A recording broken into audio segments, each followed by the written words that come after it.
Good afternoon, hello. My name is Daniel, and in this video I'm going to be putting myself absolutely through the ringer for you beautiful lot. So if that's not worth a like and subscribe, I don't know what is. This video is a power testing video, a bike power testing video. I've been doing triathlon a few years now, I've done a few bike races, I've won a couple of bike races, and I'd really like to do some more and get round some higher standard bike races. So therefore my winter this winter is heavily focused on the bike demands in crits and road racing. So short bursts, being as fit as you can be, power to weight, all that sort of stuff. So in order to make real progress with that, I've enlisted the help of a coach. That's Chris at Pure Performance Coaching. And Coach Chris has very kindly asked me to do some testing, draw a line in the sand before we really get stuck into the winter training, find out where my strengths and weaknesses lie, and find out what my zones are. Now I feel like I have a good idea of all of those things, but it's not okay for me to just say, oh yeah, I know what that is. I need to actually test it. I can measure improvements. I can really prove with data where I'm at as an athlete, and I'm going to use that for motivation. So that's the plan. This testing is made up of 2 days of testing, or 2 sessions over a couple of days. Today's session is a ramp test or a step test. I put it on screen now, but it's a little bit different to normal step tests in that it is in 3-minute stages rather than 1-minute stages. I mean, I don't really know why it's 3-minute stages. I'm just doing as I'm told. That's why you pay a coach, I guess. And it's about 30-ish watts increments every stage. It's not exactly 30-ish watts because I think it's 28 watts actually, or around there. The step test is based on what zones I think I have at the minute, so it doesn't spend ages doing really low power or think that I'm going to do loads higher than I can actually do. The idea is that it's 8 ramps and that I should fail or finish the test in the 6th, 7th or 8th ramp. Is the plan anyway, but we'll see how we go. And then later this week, I'm going to do, in the same video, I'm going to do a 3 and a 12-minute max effort test. That enables Chris, my coach, to get a real good picture of my bike ability or lack of ability as an athlete, and then be able to plan the winter ahead. And I'm going to share all the information with you, my weight, perhaps some of the previous results as to where I've been, and then, you know, my objectives as to where I want to be in the future. I'm not all about the output goals, about, oh, I want to hit this number, but the numbers do mean something when I can compare myself against other cyclists and when I get dropped and so on. So that's the plan, but today's plan is I'm just going to pedal as hard as I can. Pre-session prep, I've just treated today like a normal day. I've not done any exercise today. I've done a standardized sort of hour and 45 or so on the bike yesterday, which I'm going to do before the next test, and I'll just feel okay. I've had a couple of like chews before I've got on the bike, but I'm not ramming any caffeine or anything like that. I'm just being fueled for the session and then doing the workout. If I was to like go mad on caffeine or whatever else, energy drinks and stuff, I might perform better in this test, but then I'm going to struggle to hit every single session for the next 3 months. It needs to be relevant, it needs to be usable, and I need to be able to do this test again in future without having to go through mad protocols before doing it. So that's the plan. A few essentials for me: sweatband on the head, I'm going to get that on, some banging tunes for morale, and I'm just going to set erg mode on and just going to keep pedaling. It's a 10-minute warm-up. I'll do a few little surges in that as well, but mainly just a zone 2 10 minutes and then get into it. And the first 2 or 3 ramps should be okay, sub-threshold, and then it gets very not okay very fast, but let's get stuck in. Okay, so 10 minutes at 235 watts. I hate using erg mode. It doesn't feel very smooth. Nothing wrong with the hardware, it's just different to riding what feel, you know, normal gears. But I need to standardize this. The first 10 minutes, I'm just going to do in erg mode at 235. So that's the plan. It's then the same for when I do this the next time. And yeah, just going to get warmed up.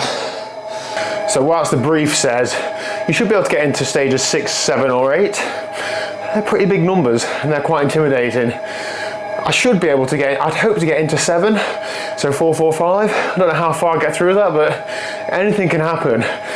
It's really hard to try and gauge how much those earlier steps are going to take out of you, so you just got to get cracking. I've done this sort of thing blind before, so like, you know, put paper over the screen. But I found I've got the same results if I can see the data anyway, so given that I haven't done this test before, I'm going to have sight of the numbers and try and use it as motivation.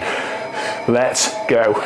Okay then, so as is the case on YouTube, sometimes video like these do garner a fair bit of attention. It's probably got all the right buzzwords in the title and thumbnail and so on. However, it's important for you to bear in mind that what I do and what other people do on the internet is not something that you should measure yourself against. Focus on your own plan, use this video and this thing for motivation if you like, but please don't ever think that you're not good enough because of something you see on the internet. Unlikely to happen on my channel, I know, just thought it was worth mentioning. So this is a step test or a ramp test, and what the purpose of this test is to estimate power at VO2 max. Now I'm not in a lab measuring expired air, so this isn't going to get me a VO2 max score, but what we're looking at is for a power at VO2 max rather than actually testing what my VO2 max is, if that makes sense. So this is not a threshold or FTP test. You might commonly see people do a 1 minute step or ramp test. My coach Chris at Pure Performance Coaching has his own protocol for VO2 max testing, and that is 3 minute steps. You might have seen others using 2 minutes 30 steps, and to be honest, I'm just placing my trust in him that this is a suitable test. That's why you pay a coach, right? I'm not a sports scientist, I'm not a coach, I'm just trying to learn from him and just place my trust in him essentially. But one big difference is that you won't get as high power wise as you will do on a 1 minute ramp test as the steps are longer, but it's measuring different things. So as is always the case with step tests, it's easy until it's not easy and it gets hard really fast. But this one was a little bit weird as I didn't really feel that like 410 was much harder than the 385 watt step. I guess the steps aren't massive in difference, and once it's hard, it's just hard.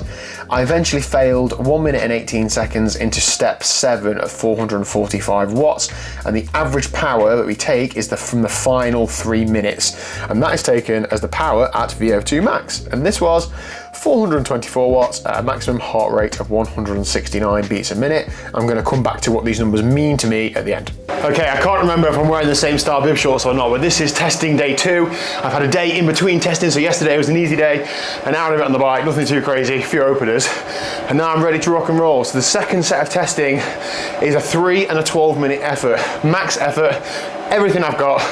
Do the 3 minute first, if I can have up to around 20 minutes in between the efforts, and then a 12 minute, everything I've got. Now I have done this bit of the test this time last year, so I know what I did then, but that's so irrelevant. I need to focus on what I can do now. Coach Chris has put in some numbers where he thinks I'll be roughly or to work on. So on the 3 minutes, I'm going to start at 435 and hopefully lift it.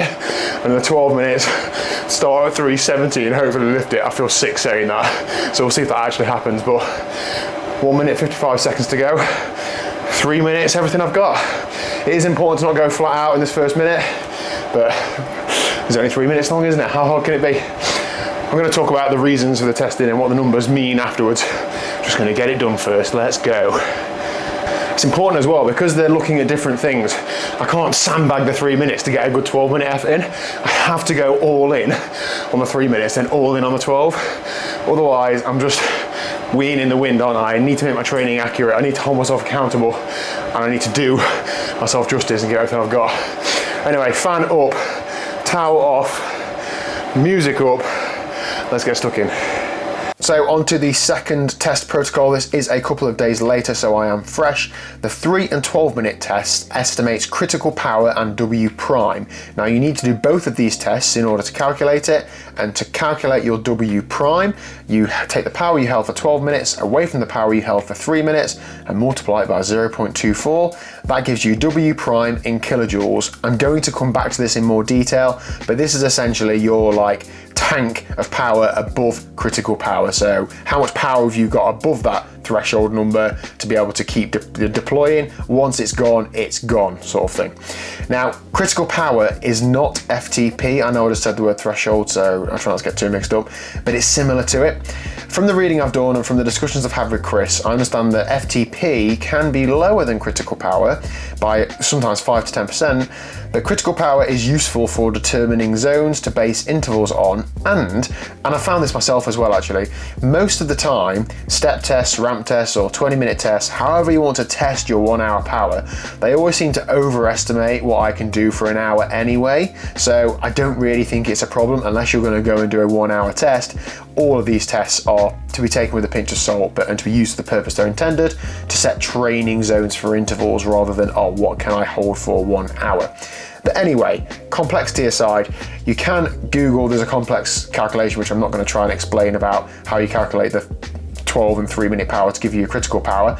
but I did 462 watts for 3 minutes and 380 watts for 12 minutes, and I finished strong in both efforts. That did make me think, oh, have I got some more gas in the tank there? But I was on my knees at the end of them, so obviously not.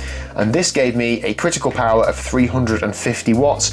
I had told Coach Chris about 8 weeks ago that my threshold is 350 watts, so glad to see that I am in fact a wannabe sports scientist there.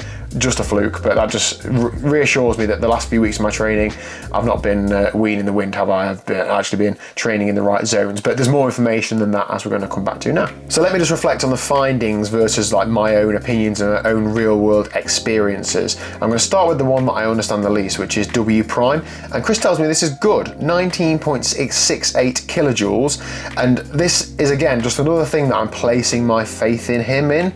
It's essentially, as I said earlier, the tank of power you have above critical power that once depleted, you need to fully recover to be able to replenish. So not freewheeling for 5 minutes, like, you know, being off the bike for a few hours sleep, that sort of thing. And the way I understand this is like, if you're doing like a crit race, which is quite punchy, if you're surging out of every corner at 500-600 watts, which is probably above threshold for most people, then you're eventually going to run out of gas and not be able to do those efforts. And that's because you depleted your anaerobic tank or your W prime tank. The bigger that is, the more of those that you can do above critical power. Now, what this will be used for is that Chris will use this to plan my intervals. So rather than just doing, this is purely an example, I'll do 5 by 5 minutes VO2 max because that's the session everybody does. He'll be able to be looking at how much power is he putting out for how long, how's that depleting his W prime, and then what intervals are we going to do at what point. Do we want to finish this session having depleted it? Do we want to try and do some efforts after that's depleted? Like, you know, what is the purpose of it? He's going to be taking all of that and setting me sessions based on that. And that finding is in line with my own experiences. I do find that relative to my own ability, I can perform quite well in the late stages of a bike race. I sometimes have the kick when others don't, and I'm able to attack or follow attacks late on into a race. Another thing I think is, I've got no science to back this up, but I've spent the last few years riding up and down hills in the Peak District. I'm no good at it, but I think that on and off nature of my training has developed me into a rider who has good ability over critical power. I just need to raise the lid in terms of what are those maximum numbers, so sprint, 1, 2 minutes, etc. Onto critical power and VO2 max. Now, again, relatively speaking, my critical power is a fair bit lower than VO2 max. Obviously, it is in terms of raw numbers, but it also is in terms of that relationship, that percentage. So Chris tells me that there's room to grow my critical power without necessarily increasing my VO2 max. I can get closer to that. That's encouraging. It's obviously hard to grow every area of your ability as an athlete. You focus on different things at different times. So that's encouraging, but it shouldn't also be a limiting factor. I should be aiming to increase everything all the time. And but yeah, so it's useful to hear that, but it just it surprised me, to be honest, because I thought that I do a lot of like base training and sort of low tempo stuff. I thought that my VO2 max would be the restricting part, but clearly not. Now, some other reflections are, and I haven't mentioned weight up to yet, partially because it's not really been relevant, but it kind of is relevant, and I know it's a factor of all this with performance in mind.